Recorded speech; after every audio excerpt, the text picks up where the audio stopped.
घटिया सा 2 कौड़ी का प्रोग्राम आता है बिग बॉस। उस प्रोग्राम के अंदर किसी एजेंडे के तहत ब्राह्मण लड़कियों को दिखाया गया है और कश्मीर के मुसलमान लड़कों को एक ऐसी अवस्था में दिखाया गया है जो सार्वजनिक तौर पे आप उस प्रोग्राम में देख सकते हैं, लेकिन मैं नहीं कह सकता। किसी एजेंडे के तहत जो काम बॉलीवुड ने शुरू किया था, जिस एजेंडे के तहत गुलशन कुमार की हत्या हुई थी, जिस एजेंडे के तहत हिंदुस्तान की फिल्मों से मंदिर भजन गायब हुए और मौला रे मौला शुरू हो गया, जिस एजेंडे के तहत हर कैरेक्टर में लड़की हिंदू है और लड़का मुसलमान है, हर एजेंडे के तहत इस्लाम को ग्लोरीफाई करने की कोशिश की जा रही है और हिंदुओं को कास्ट और गंदी गंदे तमाम जो चीज़ें, जो पाखंड है, उसको ऐसे दर्शाया जा रहा है कि देखो हिंदू धर्म में कितनी खराबियां हैं। उसी एजेंडे के तहत देश जागृत हुआ है और लोगों ने कंप्लेन करना शुरू कर दी है। एक घटिया सा 2 कौड़ी का प्रोग्राम आता है बिग बॉस। उस प्रोग्राम के अंदर किसी एजेंडे के तहत ब्राह्मण लड़कियों को दिखाया गया है और कश्मीर के मुसलमान लड़कों को एक ऐसी अवस्था में दिखाया गया है जो सार्वजनिक तौर पे आप उस प्रोग्राम में देख सकते हैं, लेकिन मैं नहीं कह सकता। एक एजेंडे के तहत यह किया जा रहा है ताकि इस देश के सनातन संस्कृति की भोली भाली लड़कियों को पहले बॉलीवुड के नाम पर खेल किया गया और अब ये बिग बॉस नाम के टाइप के प्रोग्राम जो चलते हैं बाजारू, उसके तहत किया जा रहा है।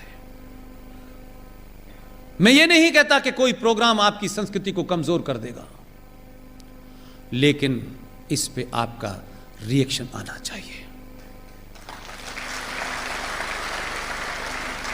क्योंकि कुछ लोगों ने यह मान लिया है कि धीरे धीरे धीरे धीरे वो सब करो जिससे कुछ चीजें ग्लोरीफाइड लगें और उनको चलते रहना चाहिए। फिल्मों का एजेंडा मैंने खूब देखा है। एक साहब अथीस्ट हैं, कहते हैं मैं धर्म को नहीं मानता, लेकिन उन्होंने जितनी कहानियां लिखी हैं उस कहानियों का सबसे बड़ा कैरेक्टर है अमिताभ बच्चन। वो खुद अथीस्ट हैं, लेकिन उनकी कहानी में अमिताभ बच्चन मंदिर में जाके कहता है कि तुम खुश तो बहुत हुए होगे, आज तुम्हारी मैं देहरी पे माथा टेकने आया हूं। लेकिन वही अमिताभ बच्चन की हर स्टोरी में या तो वो 786 का बिल्ला होता है जिसे गोली लग के निकल जाती है।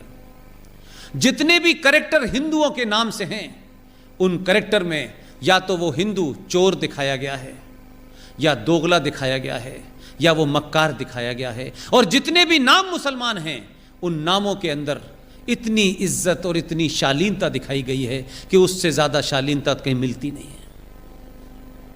हर कैरेक्टर के अंदर उसको एक ईमानदार मुसलमान दिखाया गया है। हर कैरेक्टर के अंदर एक खास सोच को बड़ा किया गया है। और मैं नहीं कह रहा, आप सब लोगों ने अमिताभ बच्चन की फिल्में देखी हैं। इस एजेंडे के तहत छोटी सी घटना है, संजय दत्त ने बायोपिक बनाई थी, आप सब ने देखी होगी। उसी बायोपिक के अंदर एक जुमला है जिसने सब कुछ ब्लैक एंड व्हाइट कर दिया, क्योंकि उसमें कुछ झूठ नहीं है। संजय दत्त के पिताजी सुनील दत्त ने जब नरगिस से शादी करने का प्रपोजल रखा, आप जानते हैं उस वक्त के मुंबई का माफिया डॉन हाजी मस्तान ने फोन किया सुनील दत्त को और कहा कि तुम्हें किसने कहा है कि नरगिस से शादी करो, और उसको अपने उस अड्डे पे बुलाया। ये सच्ची घटना है। और उसने कहा कि मैं नरगिस को खुश रखूंगा, आप यकीन मानिए। इस देश में स्थिति आपकी ये थी कि आप किससे शादी करें, उसके लिए उस मुसलमान अगर माफिया डॉन है तो उसकी भी इजाजत लेनी पड़ेगी। और ली, पूरी जिंदगी उसने ईमानदारी से निभाया, लेकिन उसके लिए एक माफिया डॉन की परमिशन जरूरी थी। लेकिन आपकी लड़कियों को इसलिए वरगलाया जा सकता है, इसलिए वो इजीली टारगेट हो जाती हैं कि हमारे घर में हमारी माएं, एक एवरेज मां की बात कर रहा हूं, हमारी माएं चमत्कार की खोज में ऐसे ऐसे बाबाओं के यहां चली जाती हैं कि एक बाबा हैं, वो कहते हैं समोसा खाया था, तो वो कहती नहीं, तो उसे चटनी से खाया था, तो उसने कहा खाया था, तो चटनी कौन सी थी, कि लाल रंग की थी, नहीं हरे रंग की थी, तो लाल रंग की खाना सब ठीक हो जाएगा। ऐसे बाबा बहुत घूम रहे हैं। और भारतीय महिलाएं ये कब से चमत्कार में पड़ने लगी। कोई रहीम साहब के घर जा रहा है,